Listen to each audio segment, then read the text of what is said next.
Movie review time. Movie review. Movie review.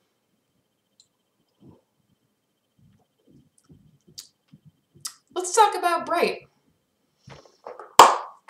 Will Smith. That other guy who played Jacoby. I remember his name. Edgerton something. I wanted to watch this movie because as I was fuming about The Last Jedi and thinking it was very interesting that the critic scores for The Last Jedi were, in the 90s, and yet the audience scores were hovering around low 50s, percentage-wise on Rotten Tomatoes. Another movie that had a similar experience caught my eye, and that was Bright with Will Smith. Now, I love Will Smith. I love the movies he does. I think he's a great actor. Not everything he's done has been stellar, but for the most part, I enjoy a good Will Smith movie.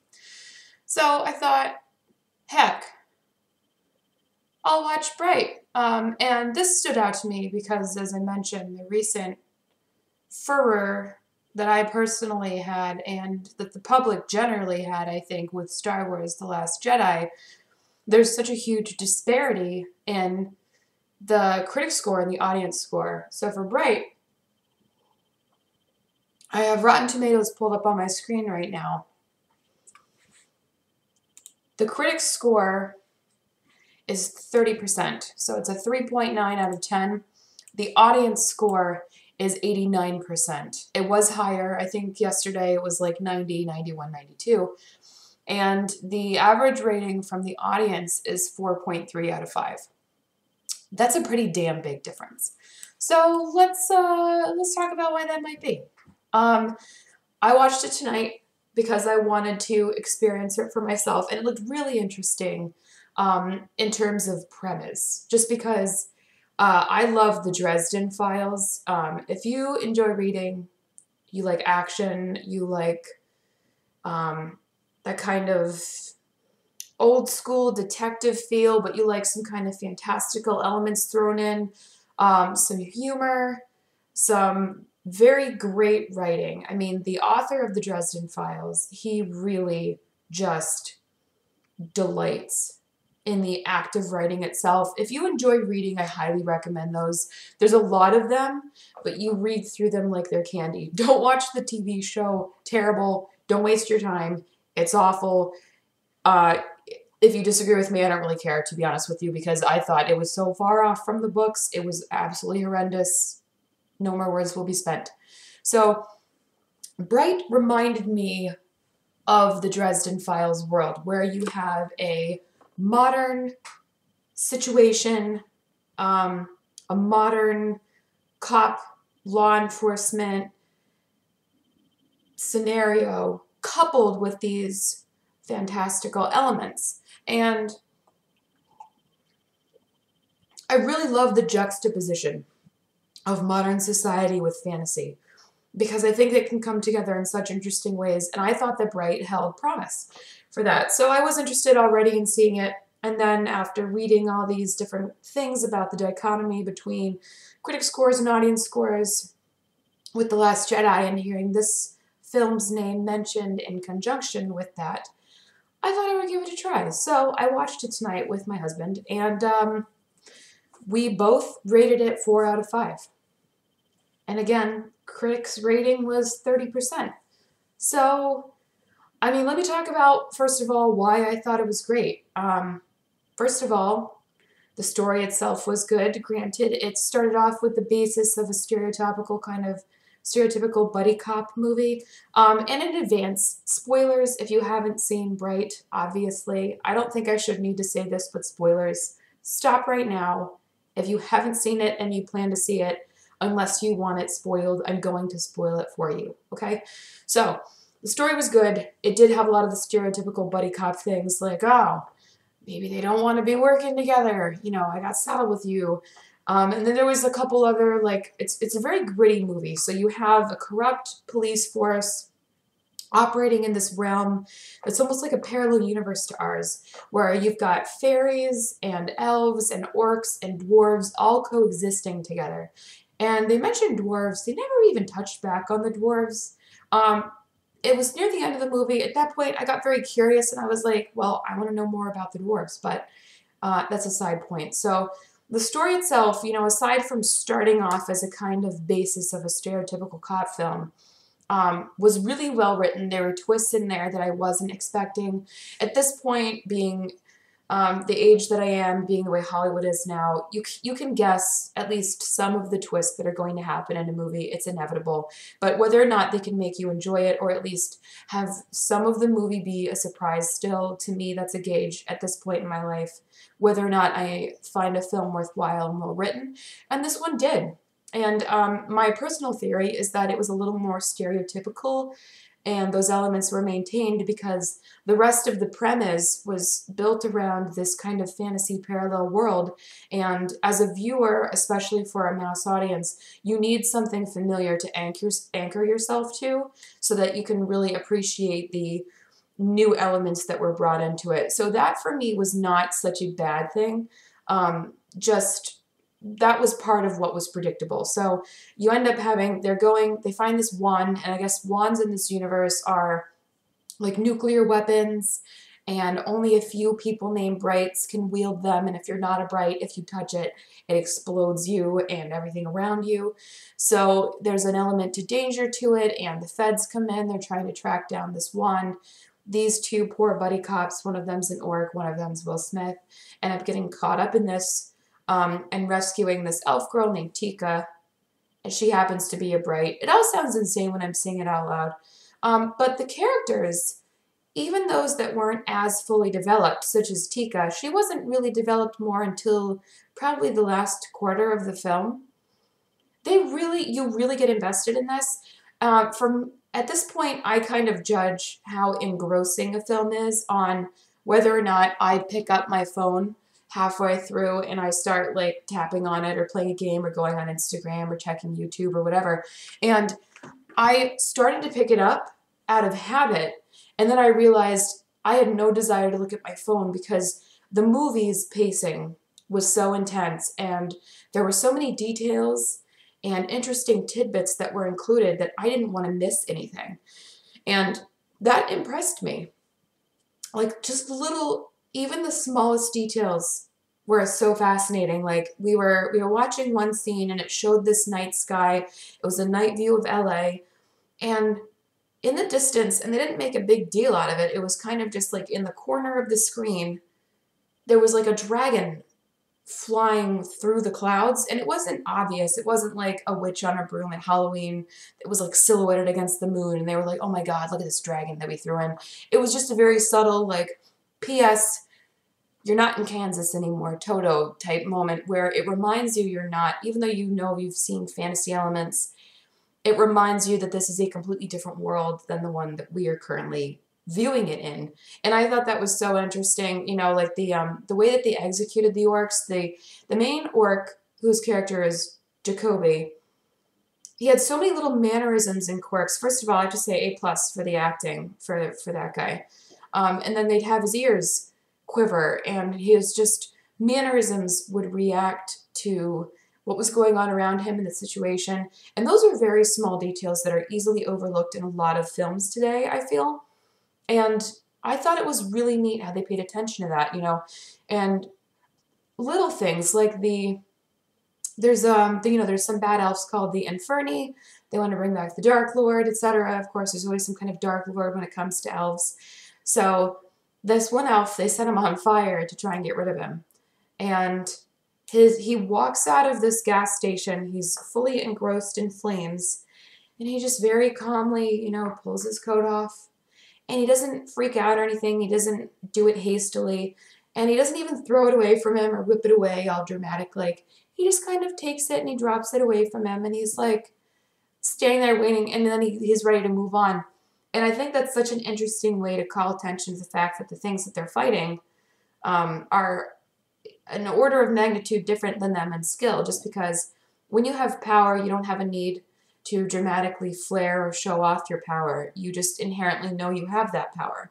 And I thought that little things like this were a very subtle yet brilliant way of underscoring that power differential. So there was, I mean, there was a lot of investment you got in the movie, and like the character development I thought was granted it's not a 5 out of 5 movie, but I mean it was better than the entire character development in The Last Jedi that I just saw. And that was characters that had been developed over 2 films, right? Like this was just one movie. Not even halfway through the movie, I was invested in Will Smith's character. I was invested in the main orc character. I was invested in what was happening, what was going on with their police force. I was rooting for the feds that were involved, even though the feds are normally, kind of the suspicious, shady guys as well in these kind of movies. And the dialogue was very believable. There was no cheesy one-liners. It didn't feel like you were watching a highly scripted movie. There was like little quibbling and people talking over one another, sort of like what you encounter in real life. And I thought that it made the realism of the film really stand out. They were having, the whole movie is like mostly action. So there was no infinite ammo. There was no miraculous like pull-offs by the main characters that you would think, okay, this is a little like, did they really do this? That's not that great.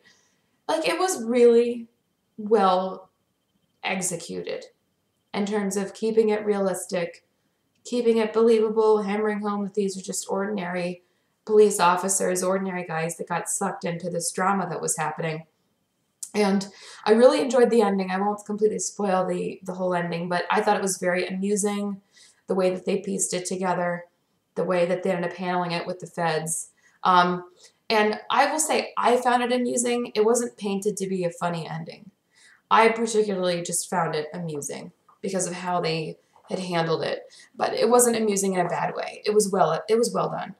And it reminded me of the last, what is it called? The Last Witch Hunter with Vin Diesel, which I think is an underrated movie, as well. Just like this one is apparently with the critic reviews, and that I wanted to know more about the world, because they feed you bits and pieces of the world and about the different species and races as you progress through the film. But they don't paint you the full picture, right? You're seeing like the underside of LA in this parallel universe with all these different species and races interacting together. And it leaves you wanting more. And that's more than I can say about a lot of movies I've seen recently, including Star Wars. So, overall, those are the reasons why I'd say it was 4 out of 5. The reason why I wouldn't give it a full 5 stars are that there are things that could have been better, and I think there's always things in movies that can be better. I think the beginning was a little awkward at first. There's a scene where Will Smith and his wife, his name's Ward, his character's name is Ward, I keep forgetting that. He's always just Will Smith to me. Ward is interacting with his wife, and they just have this weirdly long dialogue about this fairy that's been buzzing around their house, and he needs to go out and kill this fairy. And out of all the rest of the movie, like that was the little set of scenes that didn't make a whole lot of sense to me. I was just like, well, okay, cool. You're establishing that there are fairies and things in this world that everybody deals with, but it doesn't need to be drawn out like this. It was just a little bit awkward.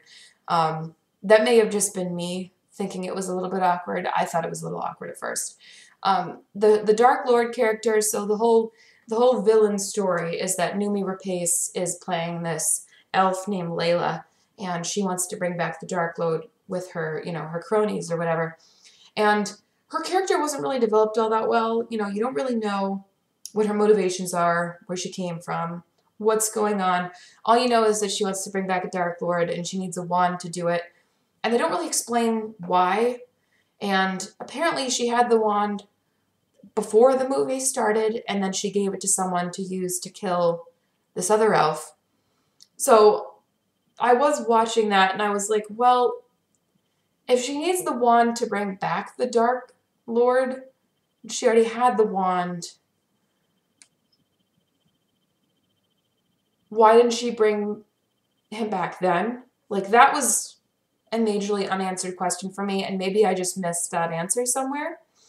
But that for me was why it was not a solidly perfect movie, because I didn't feel like the dark, evil characters, character and backline were really that ominous.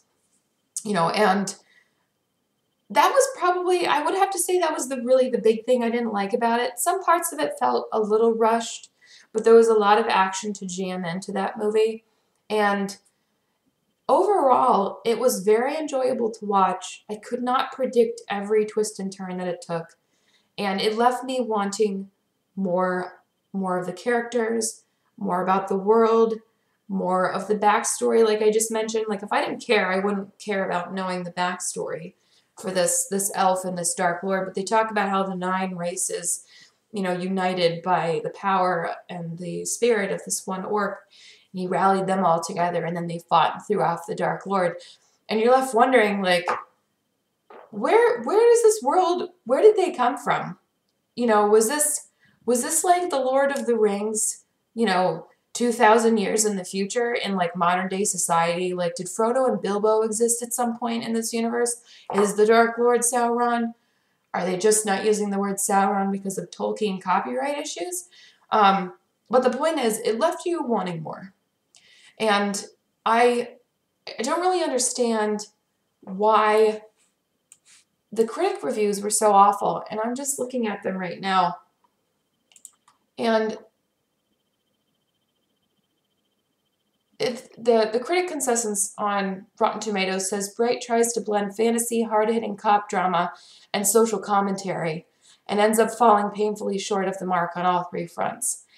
And I have to disagree with that. I think they blended it well, and they blended it well enough to the point that it was believable, it was well acted, and I wanted more, and that's really what I want out of a film. I want believability, I want good writing, I want good acting, good production. The effects were believable, nothing looked forced or fake. They weren't trying too hard. So all in all, I would give Bright a 4 out of 5 rating. I think it's worth seeing. David Ayer certainly did a better job directing than Rian Johnson did in terms of these 2 films comparison. And again, in case you've forgotten at this point in my rambling, I'm comparing the 2 films solely based on the fact that there was such a different consensus between the critics and the audience scores. At this point, I have to say, I can't feel like I can rely on Rotten Tomatoes other than that I'll look at the audience score or I'll look at the Google audience scores for movies. But as far as the critics go, I mean, at this point, I seriously feel like they are all bought and paid off. And if you are a critic and I have insulted you, please feel free to comment or let me know who you're working for, if you're independent. Explain your viewpoint on this movie. If you're just a normal person like I am and you have different thoughts on this movie, feel free to let me know. Otherwise, I mean, I think this was great. It was a rollicking cop flick. I'm not expecting, a high drama social commentary out of a Netflix-produced buddy cop film. That's not what you should expect when you're walking into a movie like this. So for what it is and for what the movie tries to do, I think it's a 4 out of 5. And I recommend it. I think it's fun. It's a good way to pass the time. And you guys let me know if you liked it too. Bye.